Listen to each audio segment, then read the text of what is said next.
로마서를 하면서 고민하는 것이 저도 어려운데 여러분들도 어려울 것 같아서 될 수 있으면 쉬운 언어로 하려고 굉장히 애를 쓰고 있습니다. 오늘부터 우리는 6장으로 들어가는데 로마서 5장에서 바울이 죄가 더한 곳에 은혜가 더욱 넘쳤다고 20절에서 말씀했습니다. 그랬더니 이 진리를 잘못 이해하는 사람들이 뭐라 그러냐면 죄를 많이 지으면 은혜도 넘치겠구나 이렇게 말합니다. 바울은 이러한 오해를 바로잡기 위해서 6장을 기록하면서 구원받은 사람들이 어떻게 살아가야 되는지에 대해서 이제 설명합니다. 우리 중에 1976년도에 사형당한 김대두 기억하시는 분 있죠? 이 김대두는요 17명이나 되는 사람을 어떻게 죽였냐면 마치 장작을 패듯 도끼를 휘둘러서 죽였습니다. 그러니까 아주 참혹하게 죽인 사람입니다. 그러다 보니까 그 사람이 살인을 시작한 이유는 뭐냐면 그 사람은 키가 160도 안 되고 굉장히 왜소한 몸매를 갖고 있어요. 그러다 보니까 사람들 앞에 업신여김을 당할 것 같으니까 무기를 들고 치기 시작한 겁니다. 이렇게 한두 명을 죽이다 보니까 점점 사람을 죽이는데 담대해지고 사람들이 자기를 무서워서 피하는 거예요. 그러다 보니까 17명을 도끼로 죽이게 된 겁니다. 그가 감옥에 갔어요. 그런데 조승재 장로라는 사람이 그를 전도합니다. 물론 김대두가 전도를 받자마자 바로 회심한 것은 아닙니다. 그런데 조승재 장로님이 거듭해서 복음을 전할 때에 그가 회심했고 회심한 이후로 그의 삶이 달라집니다. 그 당시에는 사형 집행제도가 있을 때예요. 그래서 그 사람은 1976년도 연말에 사형을 당하고 그해 봄 부활절에 세례를 받습니다.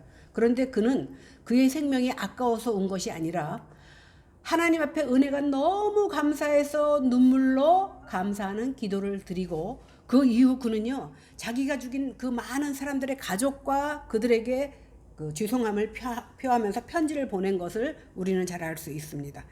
이 김대두의 얘기를 쫙 듣고 보니까 어떤 생각이 드냐 하면 값없이 주어지는 하나님의 은혜의 도덕성을 훼손하고 정의를 허무는 것 같은 생각으로 들을 수가 있습니다. 이 사람의 경우를 보고 굳이 우리가 도덕적으로 살 필요가 뭐가 있어. 막 살다가 죽기 직전에 회개해서 그도 우리와 같이 믿음의 형제가 되었다라는 그것만 붙들고 있습니다. 많은 사람들이 이게 바로 은혜의 스캔들이거든요. 은혜가 우리를 걸려 넘어지게 하는 것입니다. 사도 바울이 죄가 더한 곳에 은혜가 넘친다 그랬더니 그러면 은혜를 더하려면 우리가 죄 속에 더 머물러야 되지 않느냐? 아주 이상한 말을 합니다. 만약에 율법이 죄를 증가시켰고 죄가 더 많은 은혜의 결과를 가져왔다면 신자들은 설사 이것이 죄를 범하는 것이라 할지라도 어떤 식으로든지 은혜를 증가시키기 위해서 죄에 머물러야 되지 않느냐는 그런 궤변을 들어놓는 겁니다.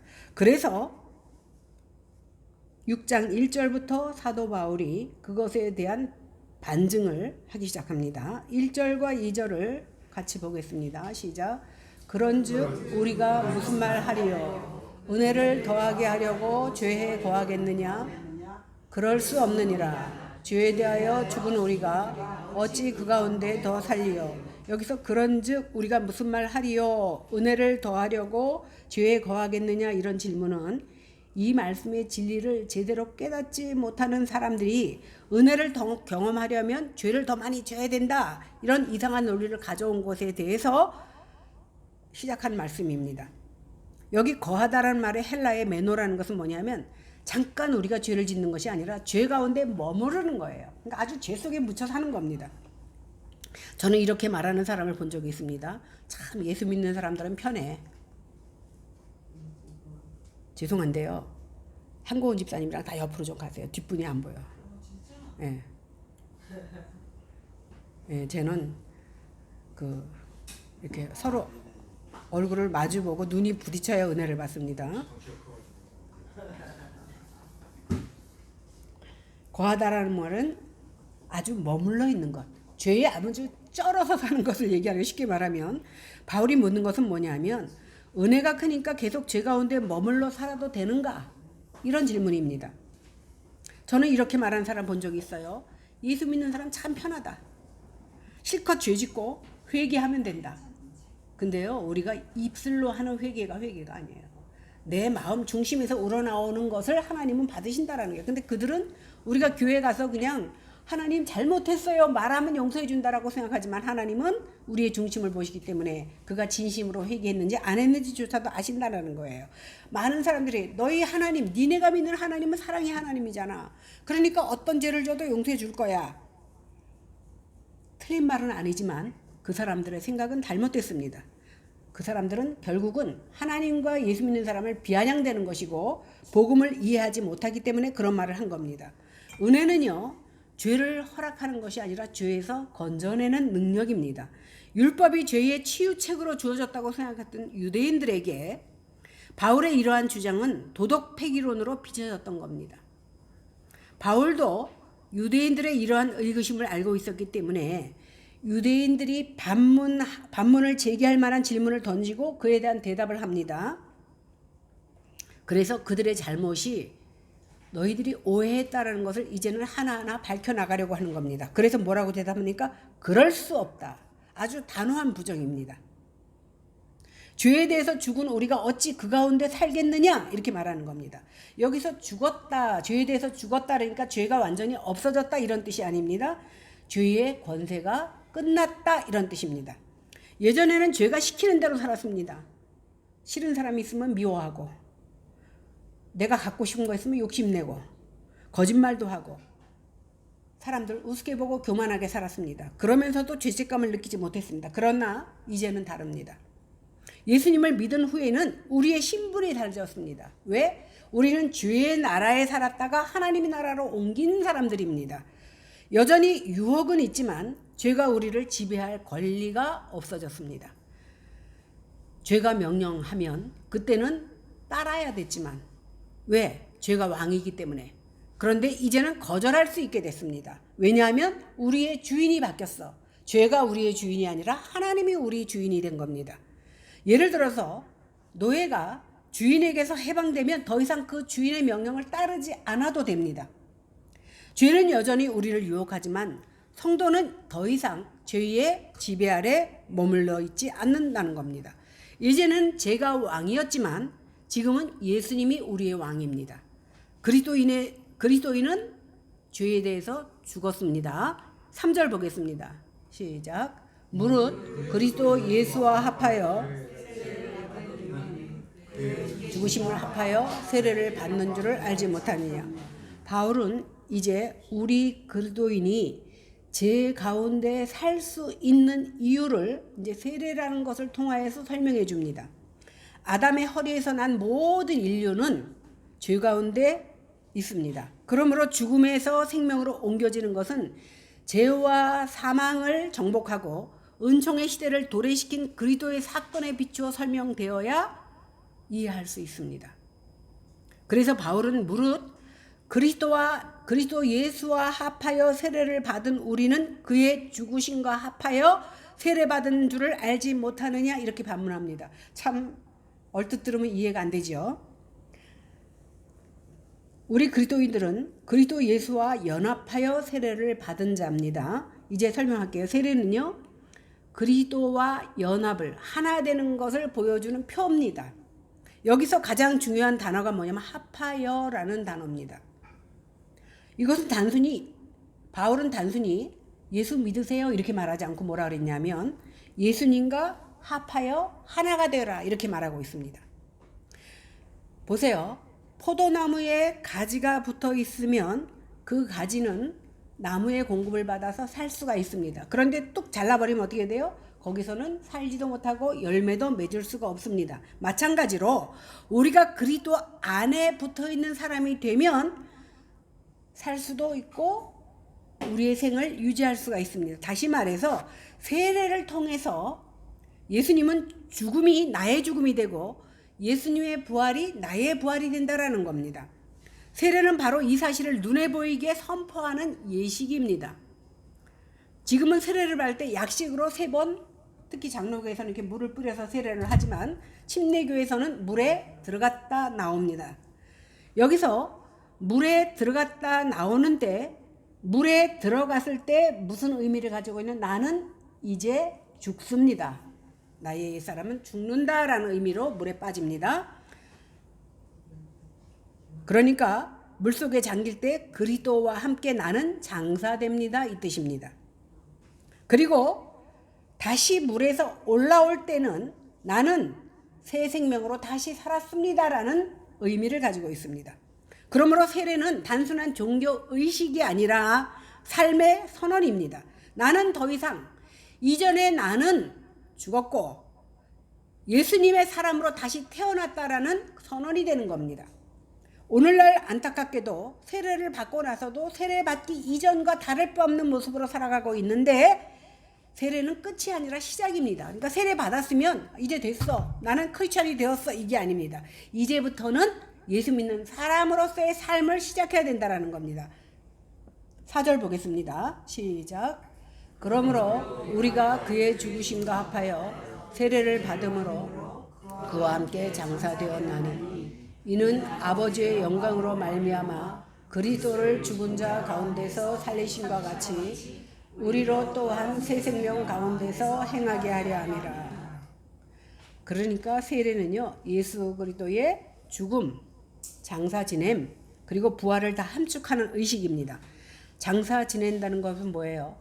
사망 선고가 떨어졌을 때 장사 지내요. 그죠? 아직 숨이 붙어 있으면 절대 장사 지낼 수가 없습니다. 그러니까 죽음이 확실하다는 그런 선언입니다. 예수님이 무덤에 묻히신 것처럼 우리의 옛사람도 세례 받으면서 끝났다라는 거예요. 우리가 예수 그리스도와 함께 죽고 그와 함께 장사된 것은 그가 하나님 아버지의 영광으로 부활하신 것 같이 우리도 새 생명 가운데서 살게 하려 하심입니다. 이와 같이 예수 그리스도와 함께 죽는 것은 또한 그와 함께 사는 것이며 그의 부활의 생명이 그와 연합된 이들 속에서 새 생명으로 살게 하는 것입니다. 이것이 바로 세례의 의미입니다. 그러므로 그리스도의 부활은 사망 가운데서 생명을 갖게 하는 하나님의 창조의 능력입니다. 그리스도를 부활로 이끄신 창조자 하나님의 능력은 그와 연합한 그리스도인에게 새 생명을 창출해 주십니다. 그리스도의 죽음에 연합한 자는 그의 부활의 생명에 연합한 자가 되어서 그 안에서 새 생명을 누리게 됩니다. 그러니까 세례 이전과 이후는 달라져야 된다는 것을 말하고 있습니다. 부활의 생명은 마지막 우리가 부활했잖아요. 부활은 언제 일어나냐? 마지막 종말 때에 주어지지만 그것은 이미 그리스도인들에게 현재적 삶 속에서도 나타나야 된다는 겁니다. 따라서 성도들은 그리스도 안에서 새 생명을 경험하며 살아가게 된 겁니다. 여기 새 생명 가운데 행한다는 것은 뭐냐면 하나님을 향하여 살아가는 것. 하나님께 순종하는 삶을 새 생명이다 이렇게 말하고 있습니다. 이처럼 우리 그리스도인이 새 생명 가운데 살게 된 것은 믿음으로 참여함으로 얻게 되는 하나님의 선물입니다. 제 말을 이해하시죠? 그러니까 세례받은 자, 내가 예수님을 고백하고 세례받은 자는 이제부터는 하나님을 향하여 살아가는 삶, 이것이 바로 새 생명이라는 것입니다. 5절 보겠습니다. 시작. 만일 우리가 그의 죽으심과 같은 모양으로 연합한 자가 되었으면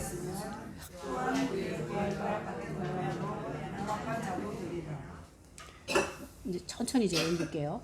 이처럼 우리가 그의 죽으심과 같은 모양으로 연합한 자가 되었으면 예수님이 죽음을 이기셨듯이 성도도 죄의 권세를 이기며 살아갈 수가 있다라는 겁니다. 부활은 미래에만 경험하는 것이 아니라 지금의 삶에도 우리가 경험하며 살아가는 겁니다. 부활의 신앙으로 살아가야 된다라는 겁니다. 세례는 그리스도의 죽음이 나의 죽음이 되고, 아까 그랬죠. 들어가는 순간 나는 그리스도와 함께 죽었다. 그리스도의 부활이 나의 부활이 되는 겁니다. 이것을 공적으로 선언하는 것이 바로 세례입니다. 그리스도의 죽으심이 죄에 대하여 단번에 죽은 것이듯이 세례 안에서 신자의 죽음도 죄에 대하여 단번에 죽음이며 그리스도의 살아나심이 하나님께 대해서 살아나셨던 것처럼 신자의 살아있음도 하나님께 대하여 살았다는 거예요. 예수님만 살은 게 아니라 우리도 살았고, 예수님이 죽었을 때 우리도 세례를 통하여 같이 죽었다라는 거예요. 세례는 그리스도 예수 안에서 세례를 받는 겁니다. 이로써 그리스도에 연합하고 하나가 되는 거예요. 그래서 제가 가끔 말씀드리지만, 예수를 입으로 시인하는 자는 나도 그를 사람들 앞에서 시인하리라고 했잖아요. 여기서 시인이 호몰로 게이 타이라고 했어요. 그래서 호모 게이가 거기서 나왔다 그랬어요. 뭐냐면 동질성이에요. 예수님의 죽음은 예수님만 죽은 것이 아니야. 예수님의 십자가에 달리심은 예수님만 달리시는 것이 아니에요. 성도도 같이 예수님의 죽음에 동참하고 예수님의 살아나심에 동참하는 거예요. 그러니까 우리는 좋은 일은 나만, 고난은 예수님만이 아니라 예수님이 십자가에 못 박혔듯이 우리도 삶을 살아가면서 나에게 주어진 십자가를 짊어지고 가야 되는 거야. 누구처럼? 예수님처럼. 이것이 바로 세례의 의미라는 거예요. 그래서 예수님이 죽을 때 나도 죽었고, 예수님이 부활하실 때 나도 부활한다라는 겁니다. 그 신앙으로 우리가 살아가야 된다는 것을 말하고 있습니다. 이것이 바로 연합이에요. 연합. 그리스도의 연합. 우리는 신앙 고백을 통해서 우리가 세례 받을 때요, 문답하잖아요. 그죠? 문답하고 그 사람이 많은 그 성도들 앞에서 예 대답한 거 한 사람만 세례를 줍니다. 그가 거기서 아니오라든가 대답하지 않으면 세례를 주지 못합니다. 이것은 뭐냐면 공적으로 그의 신앙을 인정한다라는 것이거든요. 이렇게 공적으로 인정한 사람은 하나님의 은혜 언약에 들어온 사람이라고 인정하기 때문에 이것은 바로 객관적인 표지가 되고 도장을 찍는 것과 마찬가지입니다. 그러므로 하나님의 은혜 언약 아래 있다는 것은 이 사람이 그리스도와 연합된 사람이다라는 것을 우리 모든 성도가 인정하는 것이 바로 세례인 겁니다. 바울은 그리스도의 죽음과 같은 모양으로 그의 부활도 연합했다라고 말합니다. 그리스도인이 예수님의 죽음과 같은 모양으로 연합한 자가 되었다면 또한 그의 부활도 똑같이 연합한 자가 되었다라는 것을 말하는 겁니다. 그의 죽으심과 같은 모양으로 연합되었다는 말은 그리스도의 죽음이 실제적인 사실이라는 것을 우리에게 보여준 것과 마찬가지로 예수님의 부활은 곧 우리에게도 실제적으로 일어난 실제적인 사건이라는 것을 보여준다라는 거예요. 그러므로 그리스도의 죽음과 같은 모양으로 그리스도의 부활과 연합한 그리스도인은 그리스도의 부활과 연합한 새 생명 가운데서 행할 수 있게 되었습니다. 이제 우리는 죽은 자가 아니라 새 생명을 얻은 자로 살 수 있다라는 겁니다. 6절과 7절을 같이 보겠습니다. 시작. 우리가 알거니와 우리의 사람이 그리스도와 함께 십자가에 못 박히고 죄의 몸이 죽어 다시는 우리가 죄의 종로로 하지 아니하려 하느니 이는 죽은 자가 죄에서 벗어나 의롭다 하심을 얻었습니다. 바울은 여기서 우리가 알거니와 그랬는데 여기서는 우리와 바울과 유대인만 말하는 것이 아니라 그 자신과 그의 복음을 듣는 모든 사람들에게 하시는 말씀입니다. 바울은요, 사람을 두 종류로 나눕니다. 옛사람, 새사람. 옛사람은 영적인 죽음 안에서 신음하며 본질적으로 악하여 죄에게 종로로 타는 사람입니다. 다시 말하면 하나님께서 떠난 사람이 옛사람입니다. 하나님과 상관없이 사는 사람이 옛사람입니다. 옛사람에 머물러 있는 자들은 죄를 져도 별로 갈등 느끼지 못해요. 바람에 흔들리는 갈대와 같이 죄의 세력에 이리 끌리고 저리 끌리고 세상이 하면 나도 하고 세상 사람이 하는 대로 따라가는 것이 바로 옛사람의 모습입니다. 그러던 우리의 옛사람이 그리스도의 십자가의 죽음이라는 구속적인 결정적 사건을 통해서 우리 역시도 예수님이 십자가에 못 박힐 때 우리도 십자가에 못 박힙니다. 죄와 사망의 통치의 종지부를 찍은 이 십자가 사건은 세례를 통해서 그 사건에 동참한 자들의 현재적 경험이 됩니다. 예수님이 십자가에 못 박힌 것은 예수님만 십자가에 못 박혔지만 우리는 세례를 통해서 어떻게 그 사실에 동참한다라는 겁니다. 십자가 사건은 범죄한 인류에게 옛 사망의 질서에서 새 생명의 질서로 옮겨가도록 만든 종말론적 은총의 사건입니다.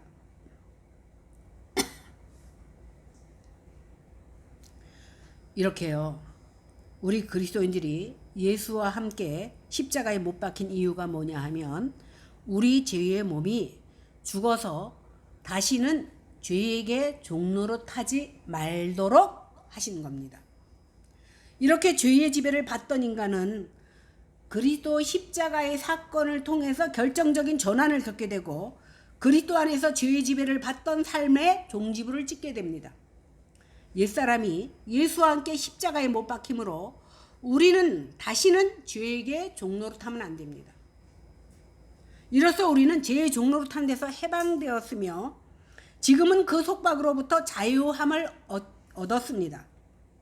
우리 그리스도인은 그리스도의 죽음과 부활과 연합하여 죄와 사망의 길에서 그리스도 시대를 특정짓는 은혜와 생명의 길로 옮겨진 사람들이 바로 우리들입니다. 또한 그리스도의 은총에 강한 통치 아래 살게 된 사람들이 되었습니다. 그렇기 때문에 살면서 우리가 교회를 나오고 예수를 믿고 있지만 때로는 죄를 짓지 않을 수가 없습니다. 그러나 우리는 그 순간 이것이 하나님의 뜻이 아니고 하나님이 기뻐하시는 것이 아님을 깨닫는 순간 우리는 돌이킬 수 있고 더 이상 죄의 세력에서 벗어날 수가 있다는 겁니다. 이제 우리는요, 사탄의 달콤한 거짓말에 속아서는 안 됩니다. 하나님의 말씀을 믿어야 됩니다. 예수님의 죽음은요, 단번으로 끝났습니다. 예수님은 다시 죽지 않습니다. 마찬가지로 성도도 예수 믿는 그 순간 옛사람으로 돌아가는 일은 없습니다. 이제 부활의 생명을 살아가는 사람들입니다. 예수님께서 십자가에 못 박혀 죽으실 때 믿는 우리의 옛사람도 예수님과 함께 십자가에 못 박혔습니다. 그럼으로써 더 이상 하나님의 진노를 받아야 할 그 옛사람, 율법의 형벌로 사망의 왕노릇 아래 있던 우리의 옛사람은 이제 예수님의 십자가와 함께 죽었다라는 겁니다. 예수 믿기 전에 하나님을 떠나서 자기 마음대로 살던 우리의 옛사람은 예수님이 십자가에 못 박히실 때 우리도 함께 죽었다라는 겁니다. 이제 교만하던 내 마음이, 욕심으로 가득 찼던 내 마음이, 하나님보다 세상을 사랑했던 내 마음이 예수님과 함께 십자가에 못 박혀 죽었다라는 사실입니다. 그러므로 우리는 죄를 이기기 위해서 싸우는 것이 아니라 이미 승리하신 그리스도의 십자가의 승리 안에서 싸우는 겁니다. 그러니까 이미 이루어 놓으신 싸움을 우리가 한다는 겁니다. 그것이 어떻게 가능합니까? 내 의지로는 가능하지 않지만 주 안에 모든 것을 맡겼을 때에 우리는 그것을 이루어낼 수 있습니다. 우리 가운데 죄는 아직도 존재합니다. 그래도 더 이상 죄가 우리의 주인은 아닙니다. 예를 들어서 전쟁이 끝났어요. 그리고 패배했음에도 불구하고 간헐적으로 여기저기서 저항은 있을 수 있습니다. 그러나 그 나라 전체를 지배하지는 못하듯이 죄도 그렇습니다. 끊임없이 우리를 유혹하고 우리를 넘어뜨리려고 합니다. 사탄이. 그러나 더 이상 우리를 지배할 권세는 없습니다. 왜 그렇습니까? 이제 우리는 예수 그리스도의 다스림 안에 있는 성도가 되었기 때문입니다. 당시 로마법에서는요, 노예가 죽으면 더 이상 주인의 권리도 끝이 납니다. 권리를 행사할 수도 물론 없지요. 이 죽은 사람에게 더 이상 명령할 수가 없습니다. 바울은 이 사실을 비유로 사용했는데 우리는 그리스도와 함께 죽었어요, 살았어요? 죽었다 했잖아. 죽은 사람에게는 명령할 수 없어. 그러니까 사탄이 더 이상 그리스도와 함께 죽은 우리에게 명령할 수가 없습니다. 주장할 권리가 없습니다. 마찬가지로 성도는 죄의 권세에서 자유를 얻었습니다. 이 자유는 죄를 마음대로 지을 자유가 아니라 하나님께 순종할 수 있는 자유를 얻은 거예요. 8절 보겠습니다. 시작. 만일 우리가 그리스도와 함께 죽었으면 또한 그와 함께 살 줄을 믿노니. 그리스도인 8절 하라 그랬어요. 8절. 그리스도인들은 그리스도와 함께 세례를 받았고 그와 함께 십자가에 못 박힘으로써 그의 죽음에 동참하였습니다. 이제 알아들었죠? 우리가 믿고 세례를 받는 순간에 예수님의 십자가의 죽으심에 동참한 거라고 했어요. 우리가 죽으심에 동참했어. 나는 비록 살아있지만 예수님의 죽으심에 동참했어. 그리고 다시 일어났을 때 예수님의 부활에 동참하는 성도가 되었다라고 말씀드렸습니다. 이렇게 그리스도와 연합한 죽음은 죄의 지배 아래서 종노릇하며 사망에 굴복하던 옛사람뿐만 아니라 그의 삶의 환경인 이 세상에 대해서도 죽은 것을 의미합니다. 세상과 나는 이제 다른 사람. 세상과 나는 어떤 존재냐 하면 물 위에 기름을 붓고 저으면 섞이는 것 같아도 다시 기름은 기름대로 물은 물대로 뜨듯이 우리는 세상과 합할래도 합해질 수 없는 존재가 되었다라는 겁니다. 우리는 마지막 날에 그리스도의 부활에 동참하게 될 것이지만 이렇게 그리스도의 부활에 동참하는 이 소망은 우리 그리스도인들의 영원한 소망이 됩니다. 그러나 바울이 이것만 말하는 것이 아닙니다. 지금부터 부활의 생명으로 살아가야 된다는 거예요. 우리가 육신을 입고 하나님 앞에 갈 때까지 그저 나중에 있을 부활만 소망하는 것이 아니라 지금 이 세상을 살아가면서도 역시 부활의 생명으로 살아가야 된다는 겁니다. 왜? 성도이기 때문에. 이렇게 예수님을 믿는 순간 성도의 삶은 새로운 방향으로 바뀝니다. 절망 속에서도 소망을 선택할 수 있습니다.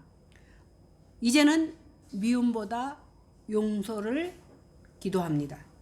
욕심보다 나눔을 선택합니다. 세상은 이것을 이해하지 못합니다.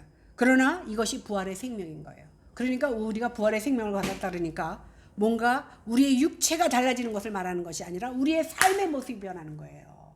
미워했던 사람도 용서하게 되고 내가 욕심 부리던 것도 나눠줄 수 있게 되고 이것이 바로 부활의 생명이 우리에게 가져다주는 은혜라는 거예요. 이것이 바뀌는 것을 말하는 거지 우리의 육체가 사람들 보기에 믿는 사람들은 역시 뭔가 달라가 아닙니다. 우리의 육체가 달라지는 것이 아닙니다. 9절 보겠습니다. 시작.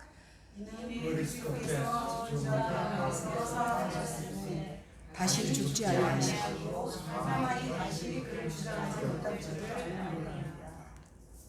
이미 그리스도의 죽음은 지나간 일입니다. 그래서 다시 죽지 않습니다. 따라서 사망이 그를 다시 주장하지 못합니다. 이건 역시 자명한 사실입니다. 여기서 주장하다라는 건 뭐냐 하면 주인이 되어 지배하고 다스린다는 주권 개념을 가지고 있습니다. 그리스도는 하나님의 능력으로 죄와 사망의 지배를 깨뜨리고 정복하셨기 때문에 주권을 가지신 존재는 사망이 아니라 예수 그리스도의 자신입니다. 죄가 지배하는 최종적인 결과는 죽음인데 죄의 싹은 사망이잖아요. 최종적인 결과가 죽음인데 인간의 삶을 지배하는 능력으로서의 그 사망이 그리스도의 죽음과 부활을 통해서 그 주권을 상실했습니다. 따라서 죄에 대해서 그리스도와 함께 죽고 부활의 새 생명으로 일으킴을 받은 우리 그리스도인들도 더 이상 사망의 지배 아래 있지 않게 될 것이 분명합니다. 예수님의 부활은요, 단순한 기적이 아닙니다. 사망에 대한 완전한 승리를 나타내는 겁니다. 십자가는 패배처럼 보였습니다. 십자가에 예수님께서 달리시자 제자들은 뿔뿔이 흩어졌고 원수들은 승리했다고 개성가를 불렀을 겁니다. 그러나 하나님께서는 예수님을 다시 살리셨습니다. 사망은 예수님을 붙잡아 둘 수가 없었습니다. 이것이 우리에게도 큰 위로가 되는 겁니다. 예수님께서 죽으심으로 끝났다면 우리에게 위로는 없고 우리에게 소망은 없습니다. 우리도 마찬가지로 세상을 살다 보면 내 마음대로 안 되고 넘어질 때, 좌절할 때가 많이 있습니다. 눈물을 흘릴 때도 있습니다. 그러나 우리는 최종적인 승리를 보장받은 사람들입니다. 왜 그러냐면 우리의 머리 되시는 예수님께서 승리하셨기 때문에 우리도 최종적인 승리를 거둘 수 있다는 겁니다. 10절과 11절을 보겠습니다. 시작. 그가 죽으심은 죄에 대하여 단번에 죽으심이요 그가 살아계심은 하나님께 대하여 살아계심이니 이와 같이 너희도 너희 자신을 주에 대하여는 죽은 자요 그리스도 예수 안에서 하나님께 대하여는 살아있는 자로 여길지어다. 예수 그리스도께서는 죄에 대하여 죽으셨습니다. 예수 그리스도께서는 우리 죄인들과 달리 죄가 없으신 분이에요. 죄가 없으시기 때문에 죄로부터 자유할 이유도 없는 사람입니다. 그런데 예수 그리스도께서 죄에 대해서 죽으신 것은 죄에 대해서 종지부를 찍을 뿐만 아니라 우리 죄인들을 위해서 죄의 형벌을 짊어지시기 위해서 죽으셨다는 거예요. 예수님이 죄가 있기 때문에 죽은 것이 아니라 죄에 대한 종지부를 찍고 죄인된 우리들을 대신해서 십자가에 죽으셔야만 했다라는 사실입니다. 이렇게 예수님은 우리 때문에 단번에 십자가에서 죽으셨습니다. 여기서 단번에라는 것은 뭐냐면 영원히 한 번에 완전하게 이루신 사건이라는 사실을 우리에게 보여줍니다.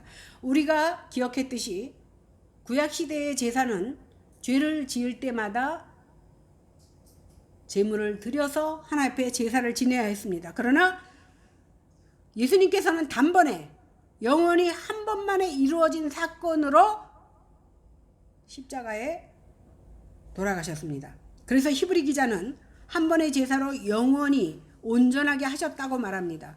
하나님께서는 우리를 위해서 예수 그리스도를 죄와 함께 십자가에서 죽게 만드셨습니다. 이를 통해서 우리의 모든 죄값을 지불하셨습니다. 우리의 죄짐이 소가 양이 대신하여 주었는데 그것은 일회용으로 끝났지만 예수님의 죽으심은 영원히 온전한 단번으로 끝나셨다는 겁니다. 그리스도의 죽음은 생명으로 나아가는 출입문으로 간주되어서 죄에 대해서 죽으신 그리스도는 하나님을 위해서 사십니다. 죄에 대해서 죽은 것은 단번에 일어났지만 그가 사시는 생명은 영원합니다. 죽음은 일회용으로 끝났지만 삶은 영원하다라는 겁니다. 그래서 그리스도와 연합하여 죄에 대해서 죽고 하나님에 대해서 산 자인 그리스도인들도 똑같다라는 거예요. 예수님께서 한 번 죽고 영원히 사는 것처럼 우리도 세례를 받음으로 주님과 함께 죽었지만 우리도 영원한 삶을 보장받았다라는 것을 오늘 이 시간에 바울은 말해주고 있습니다. 그래서 이제 우리는 더 이상 죄의 동노릇을 할 필요가 없어졌습니다. 우리의 옛사람이 죄에 대해서 죽었기 때문에 이제는 그리스도 안에서 새 피조물, 새 사람이 된 우리는 이제 하나님과 화목한 자가 되었고 하나님의 진노가 아니라 하나님의 사랑밖에는 받을 것이 없는 하나님의 자녀가 되었습니다. 이것을 너희가 믿으라고 오늘 성경은 말하고 있습니다. 여기라 그랬잖아요. 여기라는 말은 뭐냐면 믿음으로 확실하게 믿으라는 것을 얘기하는 겁니다. 그리스도인들은 그리스도와 연합해서 죄에 대해서 죽었고 하나님에 대해서 산 자들이 되었습니다. 이제 우리는 그리스도와 함께 죽었지만 그리스도와 함께 부활했습니다. 부활한 새 생명을 얻었습니다. 그러므로 이제 우리들은 이 생명을 다하도록 어떻게 해야 돼? 그 은혜에 보답하며 살아가야 되는 겁니다. 이 시간에 성령 하나님께서 우리에게 은혜 베푸셔서 이 말씀이 깨달아져야 돼요. 그래서 그거 2000 몇 년 전에 있었던 누구의 일, 유대인들에게 있었던 일이 아니라 나에게 직접적으로 부딪혀져서 예수의 죽음이 나의 죽음이 되고 예수의 부활이 나의 부활이 되어서 이제는 어떻게 부활된 생명을 지닌 자로서의 삶을 사는 것, 그것이 뭐라고 그랬어요? 우리에게서 광채가 나는 것이 아니에요. 과거의 내 삶은 버리고 미워했던 모든 모습을 용서하고 내 것만 챙기려고 했던 모든 것을 이제 나누어 주면서 하나님을 드러내는 모습으로 삶을 사는 것이 부활의 생명을 드러내는 것이다. 이러한 모습으로 다 살아가기를 주님의 이름으로 간절히 축원합니다. 기도하겠습니다. 주님께서 말씀하셔도 때로는 우리가 그 말씀을 이해하지 못하고 때로는 이해했어도 머리로만 머물게 하며 내 삶에서 적응하며 살아가지 못할 때가 많이 있습니다. 그러나 우리가 어려운 것이 아닙니다. 주님의 죽음이 나의 죽음이 되어서 이제는 죄가 왕노릇하던 우리가 이제는 그리스도가 내 왕이 되어서 그리스도의 삶을 본받으며 그리스도의 모습으로 살아가는 저희들이 다 되도록 하나님이 역사하여 주시옵소서. 감사드리며 예수님 이름으로 기도했습니다. 아멘.